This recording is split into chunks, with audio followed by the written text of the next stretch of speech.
the unusual case of a priest, a mobster, and a violin. It's been 4 years since Father Eugene Klein was arrested on charges that came out of the Family Secrets mob murder trial. Today, the priest pleaded guilty. Eyewitness News investigative reporter Chuck Gowdy joining us now to sort it all out.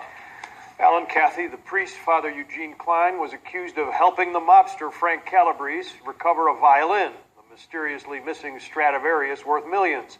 Today, Father Klein pleaded guilty in this unusual case that started when he was giving Holy Communion to the outfit murderer Calabrese, who was in solitary confinement at a federal prison in Missouri.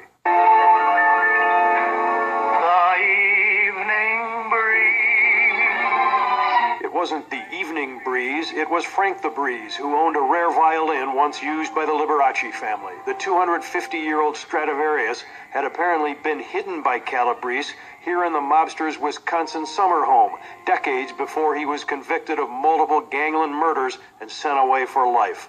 In 2011, as Frank the Breeze languished in solitary confinement here at the Springfield, Missouri Penitentiary, federal authorities were on a hunt for his assets to satisfy more than $4 million in restitution.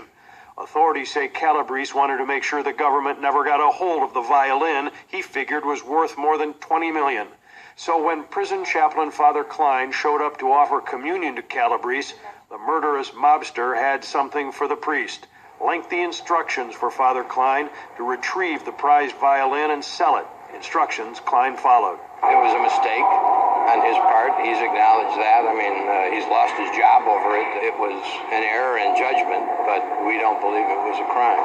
And the fact of the matter is, nothing happened. That's the absurdity in this case. There's really no violin. Even though the plot fizzled and the violin never recovered, 66-year-old Klein pleaded guilty today and faces up to 5 years in prison for conspiring to defraud the U.S. Before Frank Calabrese died in 2012, authorities did find some of the hoodlum's hidden treasures, jewelry and cash stashed inside the walls of his Oak Brook home. All for greed. Money was his god. Didn't care about anyone. Today, Father Eugene Klein learned that lesson, his lawyer saying that it's proof no good deed goes unpunished. Klein's position is that he broke prison administrative rules, but not federal law, and he does still have one long-shot hope. If his constitutional challenge of the charge is upheld by an appellate court, he could withdraw that guilty plea and might get a second shot at clearing his name. Somebody's playing that fiddle.